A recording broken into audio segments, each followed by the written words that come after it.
morning, everyone. So lovely to see you here. My name is Jill Meadows, your service assistant today. And today our guest speaker is Malin Avera. And she's well known to the congregation and is an artist at heart, among other things. And she'll be talking today about going with the flow. And we have, for our music ministry, as guest musicians, HeartDream, and our accompanists, Debra and Marcia.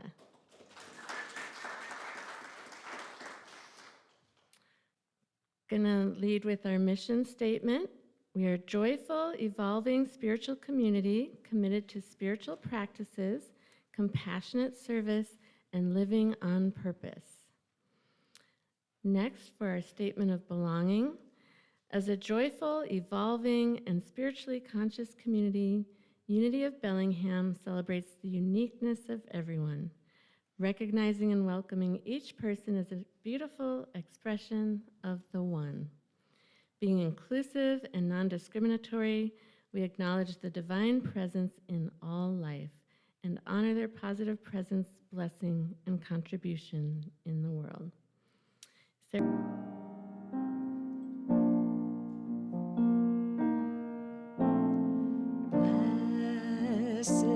always,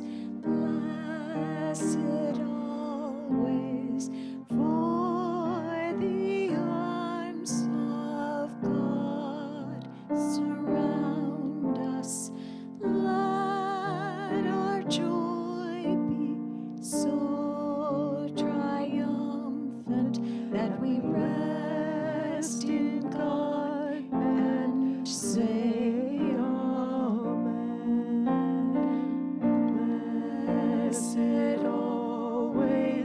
Blessed always, for the arms of God surround us. Let our joy be so triumphant that we rest in God and say amen. Let our joy be so triumphant that we rest in God and say amen.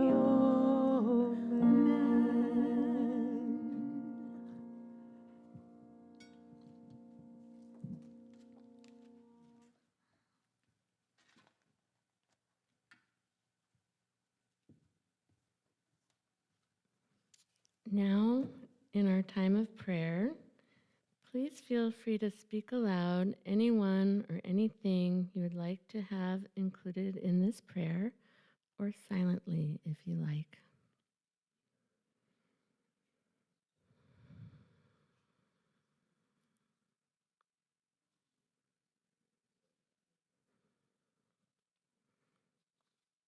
We welcome and affirm divine love flowing through all our lives in this moment and all moments moving forward.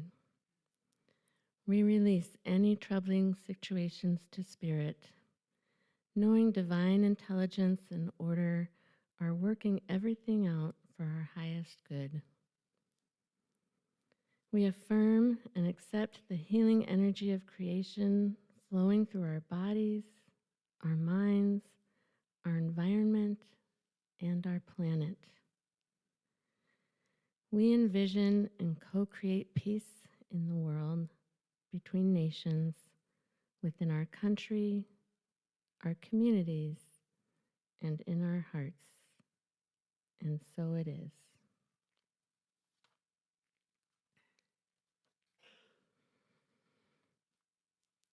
As we move now into a time of meditation, go ahead and take a deep breath. And another. Close your eyes as you are comfortable. Feel the support of your chair, the ground, the earth itself, as you listen to this adaptation of Friday's daily word on goodness. I am immersed in infinite goodness.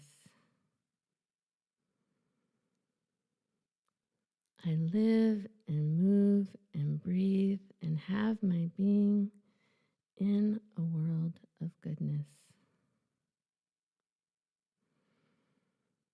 The goodness of God is all around me.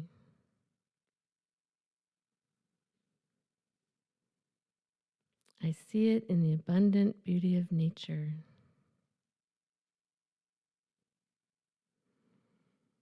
I feel it in the compassion and kindness of people I meet and from my loved ones.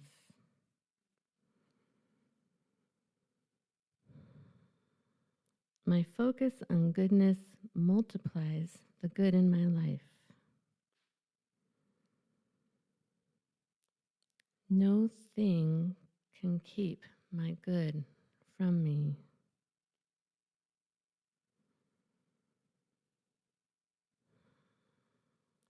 The goodness of God undergirds the universe.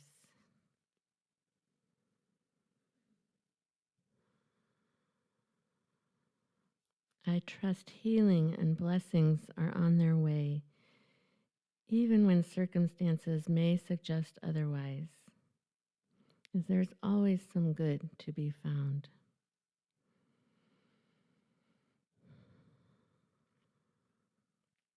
My thoughts, words, and actions form fertile ground for blessings to take form and to grow.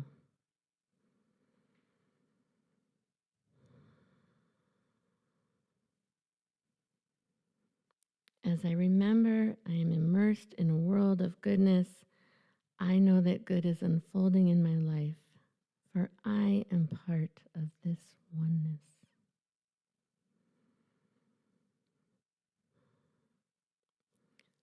Let's continue for a few moments to hold a vision of goodness enfolding us as we rest in the silence.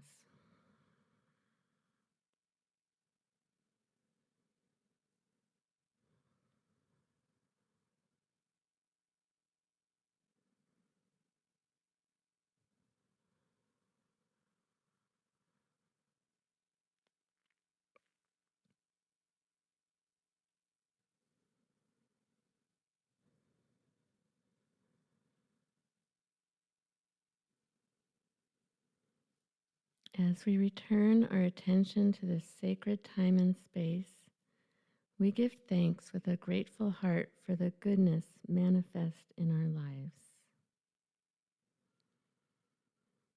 Agree with God and be at peace. In this way, good will come to you. Job 22:21. And so it is.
joy the soul knows.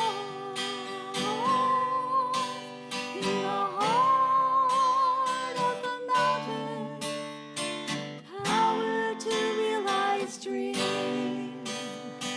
Source of sacred river, tears of knowing stream. Ascending peak of enlightenment, blending the head and the heart. Forever in peaceful contentment, we're beginning and end start. In the heart of the mountains, power to realize dreams. Source of sacred river, tears of knowing stream.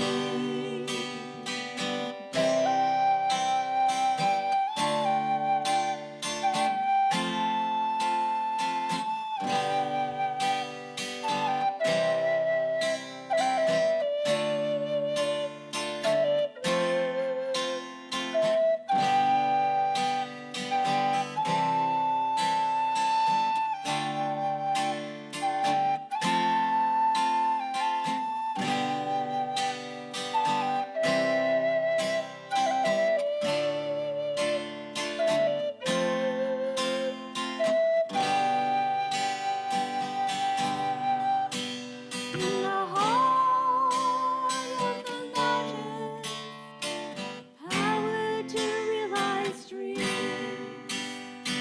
Source of sacred river, tears of knowing stream.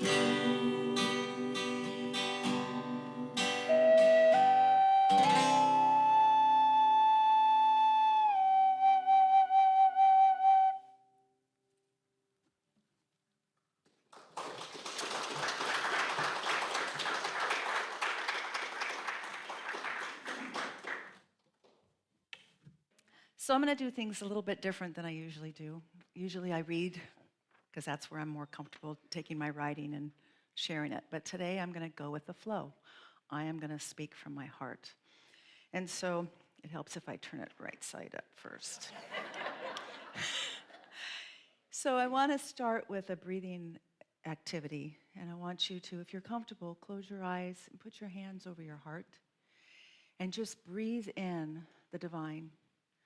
That love that is always here with us, that life flow, in and out, deep and slow. And I want you to feel that warmth penetrating your heart through your hands, centering you in that divine love, that place that we know all is well. And when you're comfortable, you can open your hands, lay them on your lap or your knees, and feel that energy radiating from your hands and that of the people in this church, those online. Just rest in that connection, that flow that runs through each of us, through life, through the forest outside those windows. When you're ready, you can open your eyes, look at the faces of all of you. The forest is where I witness that flow. There is no doubt in my mind that there's not a higher consciousness when I look out into the forest. I spend a lot of time out there. It's what keeps me sane, keeps me calm and grounded. I have a little place out on at Whatcom Falls. It's off the beaten trail, a little hidden away place where I can sit on the ground and look at this little waterfall. It's raging sometimes, which feels really good when I'm raging. Then I can feel like we're connected. It's also, when it's good trickle, it's this reminder of I have that peace within me because I have that divine energy that we all have. I forget it sometimes. I get busy. But the forest always reminds me.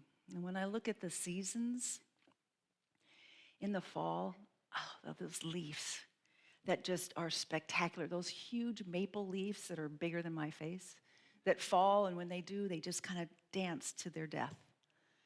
And they let go. They release without an argument. They just do their dance till the end. And in the winter, they help fertilize the ground. The trees, they stand naked, their structure clear to see, the order of those branches that come out. That is a time of quiet. The snow falling, the silence when it's snowing, the rhythm of the rain that washes away and gives nourishment again to the trees and the plants. For me, it's a time of deep meditation, going within, prayer. And from that place, spring comes and the buds start blooming. The little tiny roses, I don't know if you've ever been out there. They're this big, little pink roses. You'll walk past them, you won't notice them, but you'll smell something, and it's just a hint. It's not like the roses in my yard where you go, and it's there. It's subtle, but it's so sweet and gentle and ready to just shine. And all of the ferns unfurling, and all of a sudden, what was barren is just come to life. That goes into summer. And summer is a time when the forest is cool, when the heat starts cranking up. It's also a time when all that greenery connects to each other. It's connected always in the roots, but I see it. There's standing room only. They're so connected they can't even make a path. And in that forest is where I see the cycle of life. And I'm reminded that life is a connection to everyone, to everything. And there's seasons. There's times of going quiet, times of moving forward. And in that flow, that is the place of the divine. We sometimes forget. I forget. I get really busy, and I think I'm part of the, driving on the freeway, driving in the car, going shopping. And I forget that I am spirit. And I am with that flow. But I also know that when I get quiet, there's no doubt in my mind that that feeling, that energy that runs through me when I'm sitting in the forest, on the ground, grounding, that energy that comes into my hands is always there. Another place that I feel it is in my art. I came from a family, my mother was an artist, my father was a woodworker and a photographer, so it was always around me. And I was gifted to be able to have that in my life, that eye, that visual of seeing the beauty of it, the connection. When I'm creating, sometimes I'm with the flow. And I'll admit, there have been times when I've gone to work really tired because I didn't realize that the time was ticking away while I was creating. And all of a sudden, I got to get ready and get to work. And so when I'm in that flow, I've lost my judge, myself. And I know when I'm not in the flow, that little judge that sits on my shoulder, it grows 10 feet tall and weighs me down. And it's telling me I'm not good enough. My art's not good enough. The colors are wrong, the textures aren't right, the proportions are off. And it stops that flow. I can feel it just go inside me. I can continue to work, and what I'll end up with is mud. It happens all the time. Or I can choose to go for a walk, go do something else, clear my mind, meditate, connect to the divine. Ask the question, what is going on that's got you so bundled up here? And in that moment, that creativity starts to flow again. When I'm throwing, I like to do pottery. And I love that feeling of sitting with the clay, knowing that it's been on this earth for centuries. Ancient times, people have walked onto that clay. And there's a connection to all humanity, to the earth, and to the divine that made it. And I'm working that clay, and it's my hands are getting warm, and it's creating this vase. And all of a sudden, I'm like, oh, that's so good. Look at how good I am. And there it goes. That flow, gone again, and then it comes back. But when I'm working with the clay and out of my head and just in that moment, there's a oneness that just creates things that I don't know that I could even create. It just happens. There's also the hand building that I do. And that's even more creative in a way because I will giggle while I'm making things.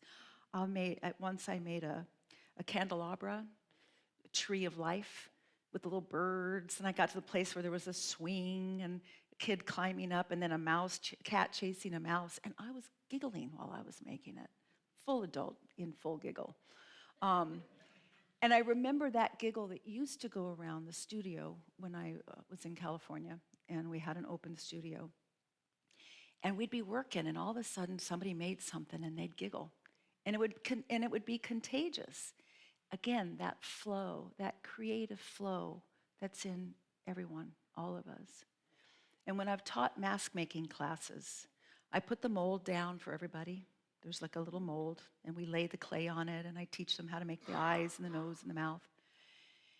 And the exact same lesson that everyone's heard shows up in a unique way in their mask. So in that flow is the uniqueness of each and every one of us. And the giggles there too, the masks that show up.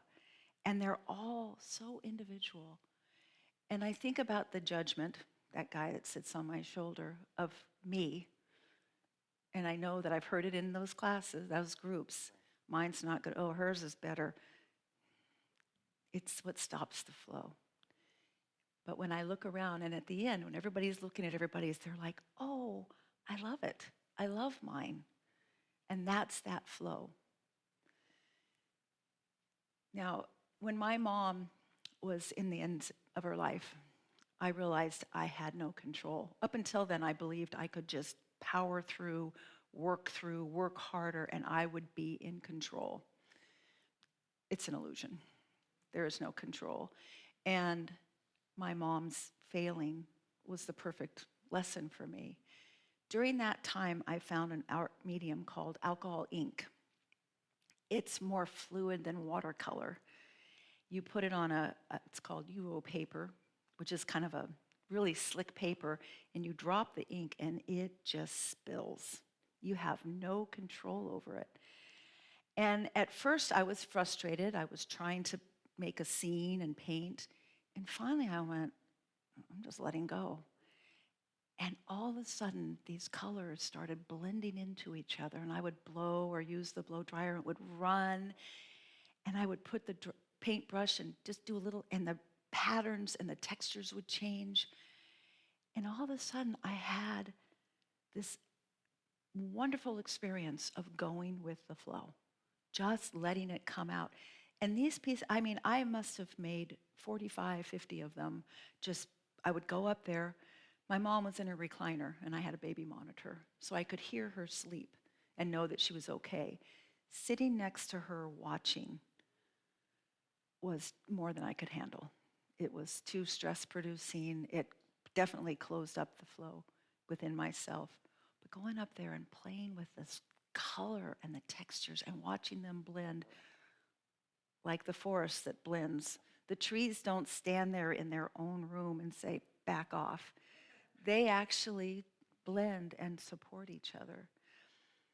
And I think back on when I was in college. I am a writer. For me to stand up in front of a group of people and say I'm a writer when I always flunked spelling tests. And I had many teachers say, you might want to think about doing something else. But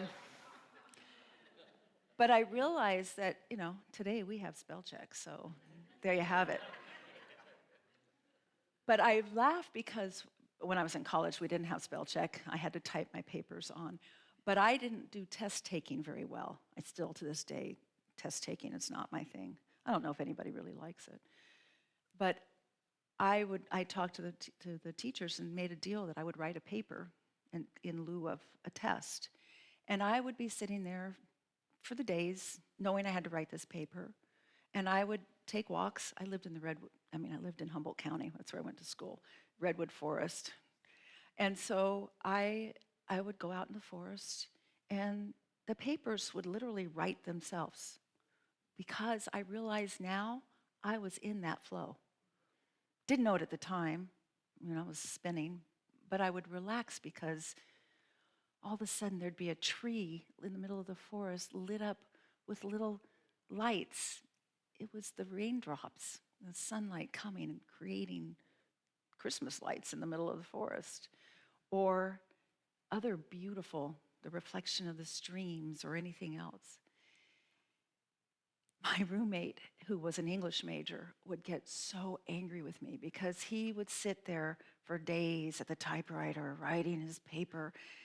And I now realize that he was blocking his own flow. I mean, he was an incredible writer and he ended up doing just fine. But the frustration that he exuded while writing those papers, and I would come home from a walk in the forest and just proofread it a little bit and turn it in. And I realized that I was in the flow. And it's there in the creativity. And when I get out of my own way, it's there. It's always there. It's not just when I'm painting or just when I'm throwing or writing. It is in everything that I do. Not to say that I don't block it on a daily basis. I get in my head and start judging myself or judging others or, oh God, that judge. I just wish I could just flick it off my shoulder, but it's there. But Sharon Salzberg said once in one of her meditation talks that it's not about being empty and meditating. It's about remembering when you are realizing that you've left and coming back. And for me, it's realizing that I have not paid attention to that flow. I've let it go. I'm in my head. I need to come back into my heart. When I'm in my heart, truly in my heart, life just seems to go the way it's supposed to go. Not always the way I want it, believe me. But I look back now, I'm old enough now where I can say, I could look back and say, if it had gone the way I wanted, I wouldn't be here today. And this is a good place to be. I had a conversation with a family member the other day. She's having a rough time. And I could feel, I started hearing the things that she was going through with an open heart. I could feel myself closing in because I wanted to give the advice. I wanted to tell her what to do. Oh, God. And every time I do that, the walls go up on both sides. That flow is completely gone. And the interesting thing is, she really just needed somebody to listen to her. But there I was with my advice, hammering her. I got off the phone and I felt like what I visually saw actually was a rat in a maze up against walls every time, because that's what I was feeling with her needs. And I went to bed that night. I could feel the tension. I could feel it in my jaws, in the back of my head where I hold all my tension, my neck. And I got up in the morning and I thought, she did not need advice. She needed me to open my heart and hear her. I called her and I apologized. I said, I am so sorry. What you needed was to be listened to, not have your older sister tell you what to do. And in that, she started laughing. She goes, well, actually, I did hear what you had to say, and I think you had some good ideas, but thanks for calling. And all of a sudden, the friction that I felt as I hung up was completely gone. The flow had started again between us. And so when I think about that flow, and I go into the forest, and I spend a lot of time out there, it is what grounds me. It's what reminds me to stay in that flow. Because when I think about my life and my to-do lists that I used to add to and scratch off. And if I did something that wasn't on my to-do list, I'd add it and scratch it off just for the feeling of getting something done. Talk about control, right? But it's a scary jump to go from believing that I have control to leaping of faith and opening up. But as I look now, I realize that in everything I've done, when I have let go and gone with the flow, it has turned out better than I ever dreamed possible. And it's a lot of stress that goes away when you realize it doesn't have to be just me. I'm not alone. I'm actually working with the flow of the divine. And that makes my shoulders relax a little bit. It makes me feel a whole lot better. It actually makes my art a happy place instead of one of contradiction. My mother and father, that's not, lost and found lines, black and white, no. They just become part of my heritage and move me forward. So the flow doesn't just happen in art, it happens in everything we do. And I look at the people around me, and I'll take my sister. She is an incredible seamstress. She can make a wedding dress without a pattern. The only tool I use in sewing is the tool that rips the seams back out again. She is just an amazing seamstress. Anything I have, can you take this in? Can you let it out? She's got it. When I think about a friend of mine who's this incredible cook, everything she makes just tastes so good. And I think about it, she loves to cook. My cooking doesn't taste so good. I don't love to cook. So I think about that's that flow. And I think about people who build ships, build boats, build birdhouses, and that joy and that fun that happens when you're creating that. And I want to invite all of you to sit for a moment, put your hands back on your heart, close your eyes, take a deep breath, breathe in deeply, exhale slowly. Think about something that you love to do, whether it's singing, knitting, sewing, fixing a motorcycle, gardening, playing with your grandchildren, your children, a good conversation with a friend. Think about what brings you that joy. Where do you feel that flow coming through you naturally? Hold that space. Breathe into it.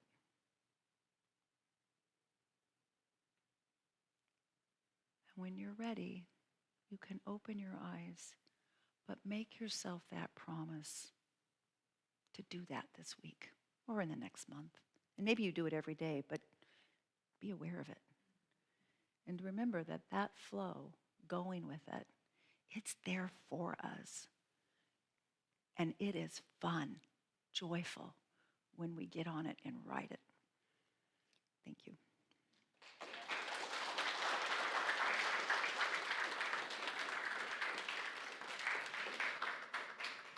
So the announcements, we have a potluck after church today. We also have bake sale going on out there. We have the chaplain for today is Helga, and that's go with the love is spoken here. We also, we're doing a 3-piece mural that's going to be out there in our foyer. So art night is going to be on the 1st and the 3rd of the month, 6:30 to 8. If you want to come and add your piece to the collage, you're all welcome. And I also want to do an announcement for, I might not get her name right, Vanari, who is a young girl who is suffering with shingles. And they're afraid that it could go into her eyes and cause her to go blind. So if you could hold her in your heart and give her blessings, I know that it would bring joy to all who know her and to her. Thank you. What? Oh, June birthdays. Thank you. Who has had a June birthday? Come on up.